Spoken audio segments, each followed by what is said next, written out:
Hey guys, स्वागत है आपका सक्सेस अपने नेक्स्ट यूट्यूब चैनल पर। और 5000 plus mechanical engineering objective questions की सीरीज़ में हम डिस्कस कर रहे हैं मशीन डिज़ाइन को। छठवां लेक्चर है ये। 100 क्वेश्चंस के लगभग 99 क्वेश्चन हम डिस्कस कर रहे हैं। आज हम उसके आगे प्रोसीड करेंगे। अगर आपने चैनल को सब्सक्राइब नहीं किया तो अभी इसी वक्त कर लो, बेल आइकन को प्रेस कर लो और टेलीग्राम चैनल को ज्वाइन कर लो। यहाँ पर आपको PDF वगैरह मिल जाती हैं। तो देखो, जब हम कोई मटेरियल को डिज़ाइन करते हैं, मान लो हम शाफ्ट डिज़ाइन कर रहे हैं, तो जब फटीक लोडिंग कर रहे हैं तो मैंने आपको बताया था कि जो स्ट्रेसेस हैं वो वेरी करेंगी। मान लो 40 मेगापास्कल से जो स्ट्रेस वेरी कर रही है, से कुछ भी कह सकते हैं 60 मेगापास्कल या 60 से 40 जा रही है, ठीक है, इस तरीके से जा रही है। तो हम क्या करते हैं कि ये जो हमारे पास दो स्ट्रेसेस आई, इसका क्या करते हैं, इसमें हम निकालते हैं, एक तो निकालते हैं सिग्मा मीन, जो क्या हो जाएगा, इन दोनों का एवरेज हो जाएगा। 40 + 60 डिवाइडेड बाय 2 कितना 50 आ जाएगा। तो मान लो वो 50 कहीं भी आता है, यहाँ पे 50 ले लेंगे। फिर एक सिग्मा एम्पलीट्यूड निकालते हैं। एम्पलीट्यूड मतलब इन दोनों का डिफरेंस 60 - 40 और डिवाइडेड बाय 2 10।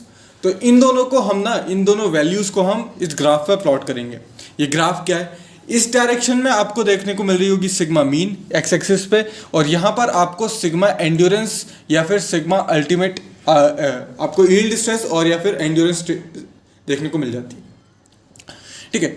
अब क्या है कि वेरियस थ्योरीज वेरियस साइंटिस्ट ने प्रपोज की हुई है, जैसे कि सोडरबर्ग के लिए सोडरबर्ग की लाइन ये होती है कि वाई एक्सिस पे ये सिग्मा एंड्योरेंस को स्ट्राइक करती है और एक्स एक्सिस पे यील्ड स्ट्रेस को अप्लाई करती है, यील्ड को करती है, ठीक है, यील्ड स्ट्रेस जो है उसमें। अब अगर जो पॉइंट हमने प्लॉट किया, मान लो यहाँ पे 10 था, ये 10 आया और से कितना 50 आया था ना, 50 यहाँ पे। अगर ये पॉइंट यहाँ पे कहीं इसके अंदर आएगा, इस लाइन के अंदर आ रहा है, इसका मतलब डिज़ाइन सेफ है। अगर इसके बाहर चले जाता तो डिज़ाइन जो है अनसेफ हो जाता हमारा इस थ्योरी के हिसाब से, ठीक है। तो इस तरीके से कई सारी थ्योरी दी गई है, ठीक है। ये जो गर्बर लाइन है या गर्बर पैराबोला इसे बोलते हैं, ठीक है। ये आपकी गुडमैन लाइन है। सबसे कंजर्वेटिव जो सबसे अंदर वाली लाइन है सिग्मा सोडरबर्ग लाइन होती है, ठीक है। तो सबसे कंजर्वेटिव एस्टिमेट आपको सोडरबर्ग से देखने को मिलते हैं, ठीक है। नेक्स्ट, सोडरबर्ग जो रिलेशन है, ये रिलेशन किसके लिए, देखो यील्ड स्ट्रेंथ आपको देखने को वहां पे मिली थी। यील्ड स्ट्रेंथ से इसकी डिजाइन होती है, ठीक है, यील्ड स्ट्रेंथ से। तो आपका बी ऑप्शन हो गया। Which one of the following statement is correct, इनमें से कौन सा करेक्ट है, सबके सब पढ़ते हैं। Toughness of the material increases when heated, बोल रहा टफनेस मटेरियल की इंक्रीज करती है। टफनेस क्या होती है, वो एनर्जी जो मटेरियल एब्जॉर्ब करेगा जब तक उसका फ्रैक्चर नहीं हो जाता, जब तक वो ब्रेक नहीं हो जाता, उस पूरे टाइम तक जो भी एनर्जी मटेरियल एब्जॉर्ब करेगा वो होती है टफनेस। रेजिलियंस क्या होती है, वो अमाउंट ऑफ एनर्जी जो elastic limit, up to elastic limit जो मटेरियल एब्जॉर्ब करता है। तो हीट करेंगे तो आपकी टफनेस इंक्रीज नहीं करती है, सरासर गलत है। Shear stress in a beam varies from 0 to the neutral axis and maximum to the outer fiber। तो ये आपका करेक्ट है क्या, नहीं ये भी करेक्ट है, तो ठीक है। फिर क्या है, नेक्स्ट है shear stress का वेरिएशन कितना आता है। जैसे मान लो अगर कोई सर्कुलर शाफ्ट है, आपकी सर्कुलर शाफ्ट है, तो वो इस तरीके से देखने को मिलता है, पैराबोलिक देखने को मिलता है, ठीक है। Shear concentration in a static loading is more serious in brittle material, ये तो पिछले वीडियो में डिस्कस किया था। अगर स्टैटिक लोडिंग है तो ब्रिटल मटेरियल ज़्यादा खतरनाक होते हैं। डक्टाइल मटेरियल में क्या हो जाता है, लोकल यील्डिंग हो जाती है। तो ये हमारा करेक्ट है, ठीक है, ये करेक्ट मिल गया। फिर ये भी गलती होगा, ठीक है, इसमें उल्टा लिखा हुआ है।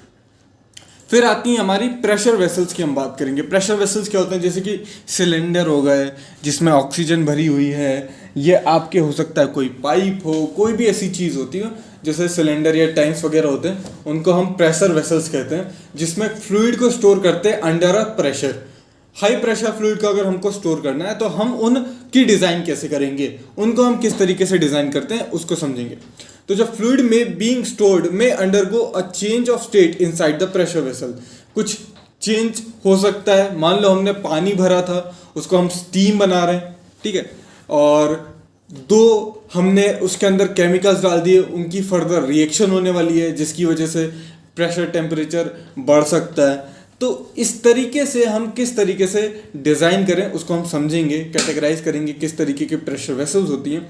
तो मटेरियल जो होता है प्रेशर वेसल के लिए कौन सा यूज होता है? ब्रिटल भी यूज कर सकते हैं जैसे कि कास्ट आयरन, ठीक है, कास्ट आयरन जैसी भी हम यूज कर लेते हैं। कभी कभी हम डक्टाइल जैसे कि माइल्ड स्टील यूज करते हैं, ठीक है। कभी भी अगर आपसे क्वेश्चंस में लिखा हो कि किसी एक ब्रिटल मटेरियल की बात कर रहा, ठीक है, तो कवि का इशारा कहाँ होगा? हमेशा कास्ट आयरन की तरफ होगा, ठीक है। कभी भी अगर कोई भी क्वेश्चंस में कभी भी बात हो किसी ब्रिटल मटेरियल के बारे में, हो सकता है वो आपसे पूछे कि ब्रिटल मटेरियल का फ्रैक्चर कैसा होगा, ब्रिटल मटेरियल का यील्ड पॉइंट की बात करें या नॉच सेंसिटिविटी, कुछ भी चीज़ों की बात करें, तो आपके दिमाग में कास्ट आयरन आना चाहिए। अगर वो बात करे किसी डक्टाइल मटेरियल की तो कवि का इशारा माइल्ड स्टील की तरफ होगा। तो इन बातों का ध्यान रखना, क्वेश्चन सॉल्व करते वक्त ये बहुत ज़्यादा हेल्पफुल होती है, ठीक है। अगर थिन शेल है, ठीक है, थिन मतलब पतला, तो फिर उस केस में क्या होता है कि वॉल थिकनेस का रेशियो डायमीटर से जो होगा वो आपका ज़्यादा होता है, ठीक है। इसमें क्या लिखा है? If the wall thickness of the shell is less than diameter, तो हम उसे थिन शेल कहते थे, थिन शेल कह देते हैं, ठीक है। और अगर इससे ज़्यादा होता है तो थिक शेल कह देते हैं, ठीक है। जब ये ज़्यादा होगा तो ये क्या हो जाएगा? थिक शेल हो जाएगा, कम होगा तो थिन शेल हो जाएगा। अलग अलग बुक्स में अलग अलग दिया होता है, तो इस बुक में ये दिया हुआ है ना, तो थोड़ा सा डिस्प्यूटेड रहता है ये। According to the end construction, pressure vessel को हम क्लासीफाई कर सकते हैं। जैसे कि एक प्रेशर वेसल है जो ओपन टाइप की है, ठीक है, ओपन प्रेशर, यहाँ पे एंड पे ये बंद नहीं है। दूसरी हो सकती है एंड क्लोज हो सकती है, ठीक है। तो एंड जब ओपन एंड होता है ना, तो सिर्फ सरकमफेरेंसेस स्ट्रेसेस आती हैं आपकी, ठीक है, हुप स्ट्रेसेस जिसको हम कहते हैं वो आती है, लॉन्गिट्यूडनल स्ट्रेसेस हमारी नहीं आती हैं, ठीक है। और जब हम कोने से बंद भी कर देते हैं तब सरकमफेरेंसेस या हुप स्ट्रेस तो आएंगी, लॉन्गिट्यूडनल स्ट्रेसेस भी आ जाती हैं। The following points are worth noting in connection with the pressure vessel. Design of the pressure vessel जो होती है वो हुप स्ट्रेसेस पे होती है, क्योंकि हुप स्ट्रेसेस जो होती हैं ये सबसे बड़ी होती हैं। इनकी वैल्यू अगर मैं बताऊं, एक आपके सिलेंडर के लिए अगर मैं हुप स्ट्रेसेस की बताऊं तो होती है PR/T के बराबर। वही आपका अगर स्फीयर होगा, स्फेरिकल शेल होगा, तो ये PR/2T के बराबर रहती है, ठीक है। लॉन्गिट्यूडनल स्ट्रेस जो होती हैं वो इसकी आधी होंगी, तो सिग्मा लॉन्गिट्यूडनल जो हो जाएगा वो आपका कितना हो जाएगा? PR/2T हो जाएगा, ठीक है। In designing thick cylindrical shell following equations are used. कौन कौन सी इक्वेशन यूज होती है थिक सेल में? लेम इक्वेशंस जो है, लामी इक्वेशंस भी बोलते हैं, ये सबसे ज़्यादा इंपॉर्टेंट है। बाकी आप याद रख लो, बर्नी की इक्वेशन यूज होती है, क्लावेरिनो की भी इक्वेशन, बैरलोस की भी इक्वेशंस होती हैं, पर मोस्ट यूज जो होती है वो लामीज इक्वेशन या लामीज थ्योरम होती है, ठीक है। थिक सिलेंडर क्या होते हैं? अगेन जिसकी थिकनेस ज़्यादा होगी, मोटा सिलेंडर, कितना T/D का रेशियो अगर इस बुक के हिसाब से बात करूँ तो 10 से ज़्यादा होगा उस केस में, ओके। कहीं कहीं वो 15 भी रहता है, तो आपको दिक्कत नहीं है, क्वेश्चंस में बता देते हैं यूजुअली, ठीक है। इन case of thick cylinder tangential, दो इसमें टेंजेंशियल स्ट्रेसेस आती हैं, हुप स्ट्रेसेस भी आती हैं, ठीक है। टेंजेंशियल जो आपकी स्ट्रेसेस होंगी वो थिकनेस के लॉन्ग आपकी मैक्सिमम होती है इनर सरफेस पे, मैक्सिमम और मिनिमम होगी आउटर सरफेस पे, ठीक है। डायग्राम भी मैंने आगे दिखा रखे हैं तो आप देख लेंगे उसमें, ठीक है। पहले तो हम क्वेश्चन देख लेते हैं। थिन सिलेंडर है तो T/D का जो रेशियो होगा वो आपका इससे कम होना चाहिए, थिन सिलेंडर के केस में कम होना चाहिए। यहाँ पे कितना लिखा है? यहाँ पे इक्वल टू की बात हुई है, ठीक है। तो थिन जब होगा जब ये T/D रेशियो जब आपका कम होगा 1/10 से, ठीक है। थिक कब कहेंगे? जब ज्यादा होगा 1/2 से, 1/10 से, तो यहाँ पे C ऑप्शन करेक्ट हो जाएगा।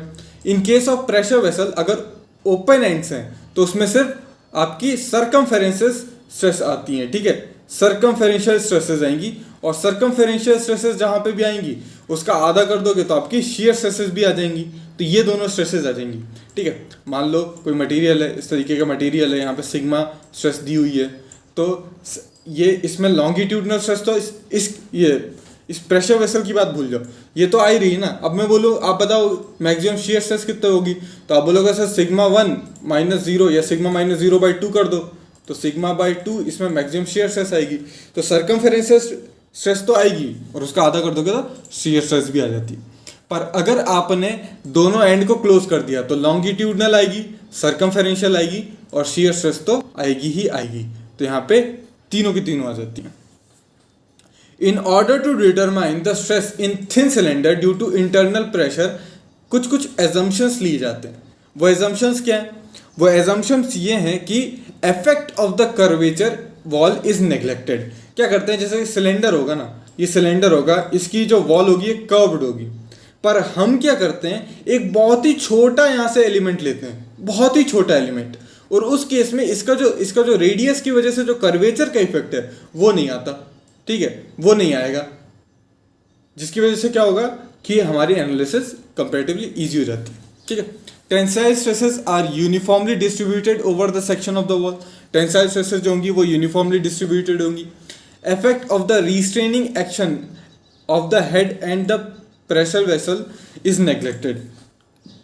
रिस्ट्रेनिंग एक्शंस जो होंगे हेड पे, यहाँ पे जो हेड है, यहाँ पे जो चेंज होगा उसकी वजह से जो इफेक्ट आएगा उसको हम नेग्लेक्ट करेंगे। तो ये सारी चीज़ें होती हैं, ऑल ऑफ द।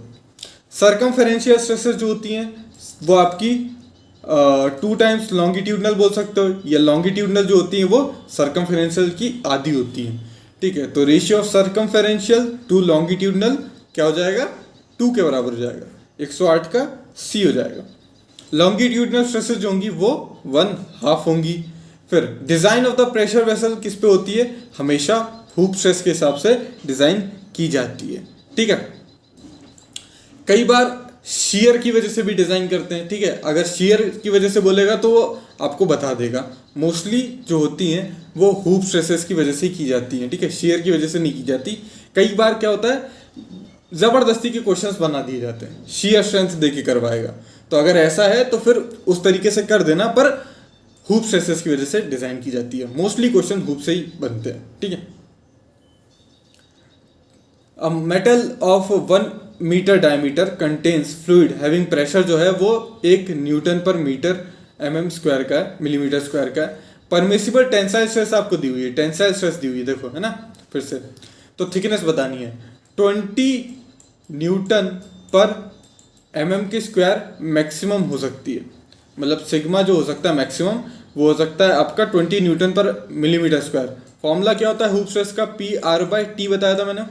ठीक है, प्रेशर कितना है, प्रेशर हमको दिया हुआ है 1 न्यूटन पर मीटर स्क्वायर का, 1 न्यूटन पर mm स्क्वायर का दिया हुआ है। रेडियस कितना है, डायमीटर 1 मीटर दिया हुआ है। मैं यहाँ पे हमें थिकनेस मिलीमीटर में निकालनी है तो मैं डायमीटर mm में रख लेता हूँ, 500 mm मैंने रख लिया, डिवाइडेड बाय थिकनेस। ये किस में आएगी, ये भी अब mm में आएगी। क्यों, mm से mm कट जाएगा, न्यूटन पर mm स्क्वायर से न्यूटन पर mm स्क्वायर कट जाएगा, तो यहाँ से थिकनेस जो मेरी आ जाएगी वो कुल मिला के सिर्फ आ जाएगी 500 डिवाइडेड बाय 20।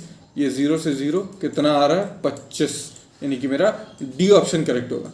ठीक है, नेक्स्ट अब देखो,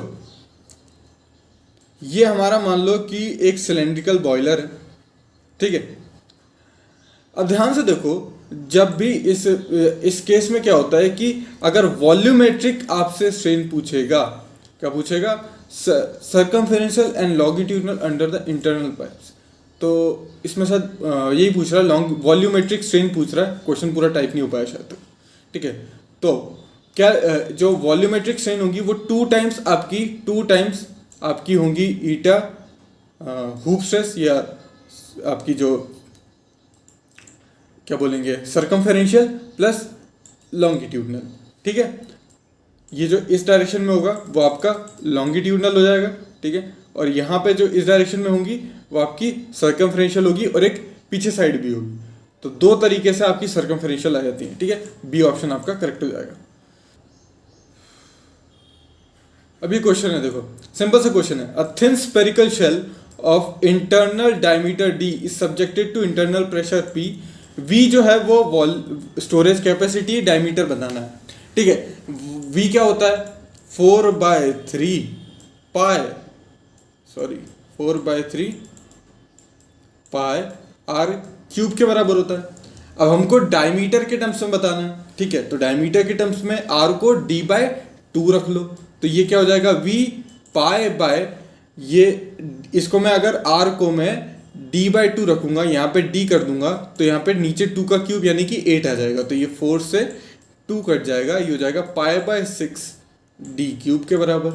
तो d की वैल्यू कितनी आ जाएगी 6v/π और उसकी पावर 1/3। तो यहाँ पे बी ऑप्शन मेरा करेक्ट हो जाएगा। सिंपल सा क्वेश्चन था, कोई दिक्कत इसमें थी नहीं।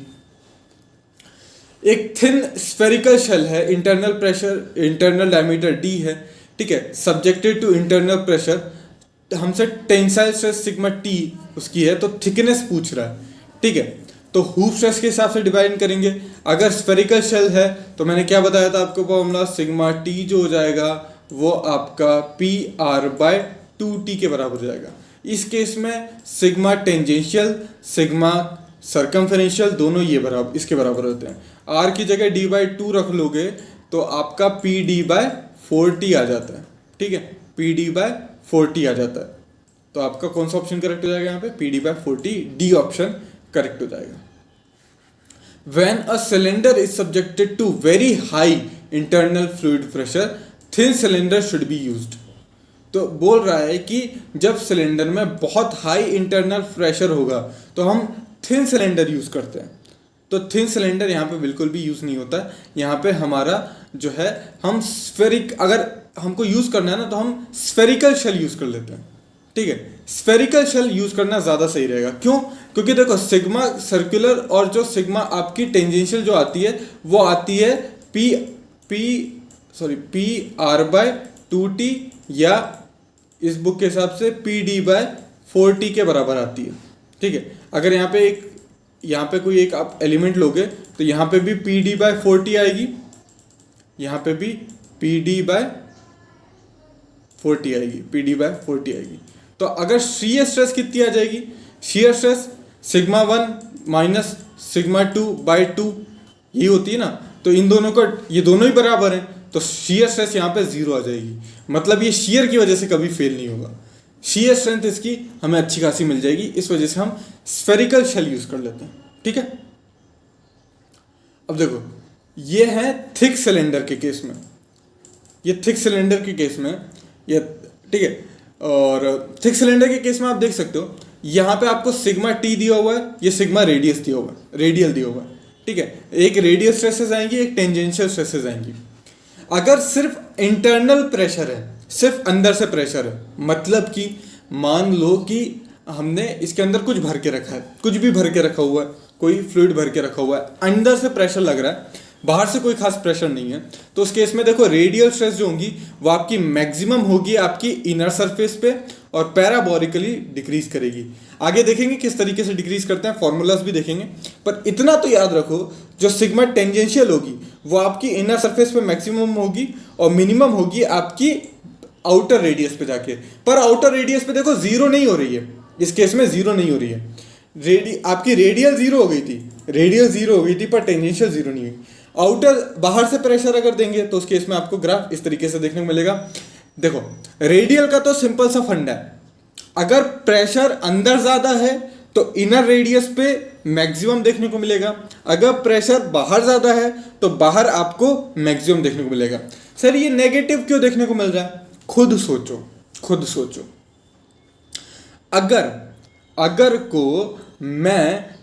अगर मैंने एक स्फेरिकल बलून लिया, उसको मैं फुलाऊंगा तो क्या होगा, उसकी जो रेडियस है वो कम होने को होगा, है ना, रेडियस जो है वो कम होने को होगा। तो यहाँ पे हमारी क्या होती है, ये नेगेटिव देखने को मिलती है, ठीक है, जो सॉरी रेडियस कह रहा हूँ, रेडियस हमारा बढ़ेगा और थिकनेस जो है, थिकनेस की वैल्यू मेरी कम होगी। तो इस वजह से ये थिकनेस की वैल्यू दिखा रहा है कि यार देखो थिकनेस की ये कंप्रेसिव आ रही है, ये थिकनेस हमारी कम होगी, ठीक है। तो इस तरीके से भी आप याद रख सकते हो। यहाँ पे टेंजेंशियल है, यहाँ पे आप देख सकते हो ये यहाँ पे नेगेटिव इनर रेडियस पे मैक्सिमम रहेगा, फिर ये मिनिमम होगा आपके आउटर रेडियस पे। अगर इनर बाहर से और अंदर से दोनों तरफ से फोर्स आएगा तो ये इस तरीके से बन जाती है आपकी, ठीक है, वेरी नहीं करेंगी, दोनों तरफ से नेगेटिव होंगी, इस तरीके से आपको देखने को मिलेगा जब आउटर और इनर प्रेशर बराबर होगा, ठीक है, उस केस में।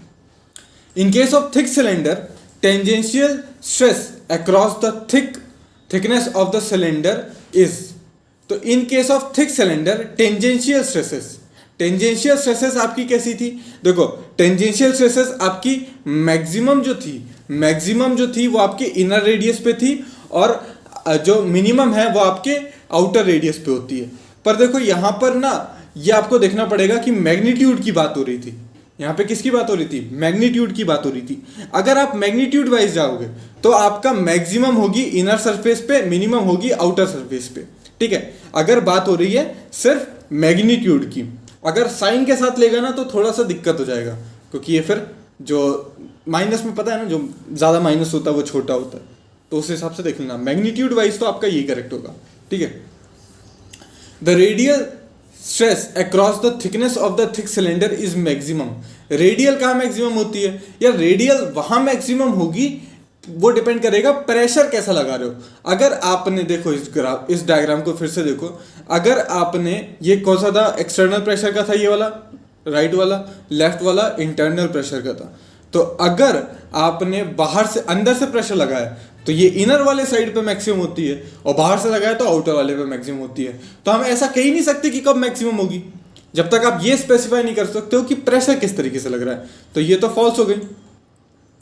डिजाइन थिक सिलेंडर की किस तरीके से की जाती है, तो मैंने आपको बताया था ये सारी इक्वेशन यूज होती हैं, ठीक है, बहुत ज़्यादा। और आगे देख लेंगे थोड़ा बहुत किस तरीके से लामी थ्योरम किस तरीके से काम करती है, ठीक है। ऑटो फ्रिटेज क्या होता है? तो ऑटो फ्रिटेज में एक प्री स्ट्रेसिंग की प्रोसेस होती है, बिफोर यूजिंग इट। हमें पता है कि जब सिलेंडर में हम इंटरनल प्रेशर देंगे तो सरकमफरेंशियल जो स्ट्रेसेस होती हैं इनर सरफेस पे वो ज़्यादा होती हैं, मैक्सिमम होती हैं, है ना, जिसकी वजह से मैक्सिमम स्ट्रेसेस कहाँ आएंगी? इनर सरफेस पे आएंगी। तो इनर सरफेस लिमिट पुट करेगी कि अगर परमिसिबल वैल्यू हमारी इनर स्ट्रेसेस की ज़्यादा हो जाएगी, ठीक है, तो वो फट जाएगा। तो प्री स्ट्रेसिंग में क्या करते हैं, हम पहले से स्ट्रेस दे देते हैं, उसमें रेसिड्यूल कंप्रेसिव स्ट्रेसेस हम डाल देंगे ऑन द इनर सरफेस, जिसकी वजह से जब हम ऑपरेट करेंगे तो हमको एक मार्जिन मिल जाता है, ठीक है। तो फाइनली जब इस तरीके से आप देख सकते हैं ग्रेजुअली इंक्रीज कराई जाती है, ठीक है। तो प्रेशर कैरिंग कैपेसिटी हमारी इंक्रीज हो जाएगी ऑटो फ्रिटेज से। तो ऑटो फ्रिटेज प्रेशर कैरिंग कैपेसिटी हमारी इंक्रीज करा देती है, ठीक है, प्री स्ट्रेटिंग करके थिक सिलेंडर में। बाकी हम नेक्स्ट वीडियो में देखेंगे। ये वीडियो का एंड है। आशा करता हूँ वीडियो आपको पसंद आया होगा। वीडियो पसंद आया तो लाइक करो, चैनल को सब्सक्राइब कर लो, बेल आइकन को प्रेस कर लो, वीडियो को शेयर करो जो भी सिविल एग्जाम्स की तैयारी कर रहे हैं दोस्त। Thanks for watching and as always have a nice day.